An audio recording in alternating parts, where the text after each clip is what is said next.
magacayga waxaa Mar Xuseen Aadan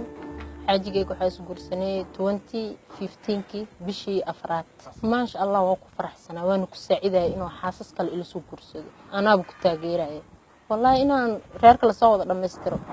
oo afarta uu xiro raaliyan ka ahay السلام عليكم magacay farxay jaamac waaye ana waxa xaaskii labaad waan ku faraxsanaa gabdho kale inay iga daba imaadaan oo faraxsanaa ani xaajiga waxa isguursanay 2018kii waana ku faraxsanaay wana ii sheegay inuu laba xas leeyahay caruur ay u joogto ma sha Allah sidaas aan ku soo galay inay mid iga dambeysana waa la ii sheegay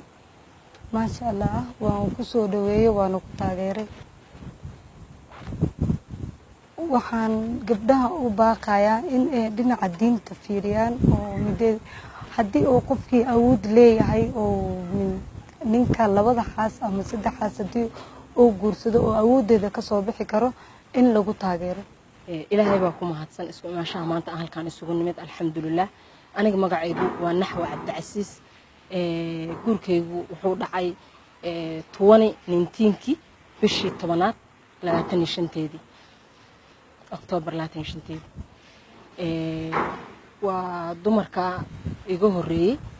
way ku faraxsanay xaqiiqatan sida aan dareemayo maxaa yeelay annagoo oo wax xiriir marka inaan musayga aan isqabin bay isoo wada xiriirinayeen dhamaantood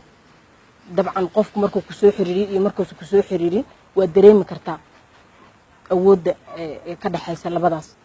marka ma sha Allah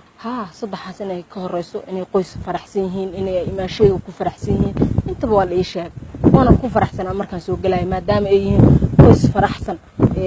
noloshooduna ay tahay nolol powerful dabcan anigana sidaas aan soo galay sida dareemaysiinba xiriirkanagu waa xiriir aad u wanaagsan gabar markay wax ku dhacaan ama ay xanuunsan tahay ama ay umusho ama ay xanuun kale uu iska jiro gabdhaha kala garab siiya caawiya dhinac walba family-gan waa family isku faraxsan family-gooda isku faraxsan yahay ani tahay waxa dhacaysa in ay mar walba is garab taagnaadaan garab banaani ma jirayso waxa jira baraa bulshada in qoyskeena aad iyo aad loogu mashquulay anagana wax oo diinta ka baxsan ma nasuubin shacabkeena Soomaaliyeed waxa ugu baaqi lahaa inay mashquulka naga dhaafaan maadaama anaka diiniyan wuxuu Ilaahay nafara aan suubina sunnada rasuulka aan suubina wax lagu mashquulo ma nasuubin marka shacabkeena Soomaaliyeed waxaan dhiilay tartiib ana laga dhaafo buubuuninta iyo wax la wada anaka wax qof lacag nagu siiyo malahan reerkeena oo ku faraxsanahay xaajiga wuuna qabaa been ma sheegayno dad qaarkood waxay leeyihiin isku leeyahay qaar oo leeyihiin adeerkood waay adeerkeena ma waa xaajigeeni nolosheena oo ku faraxsanahay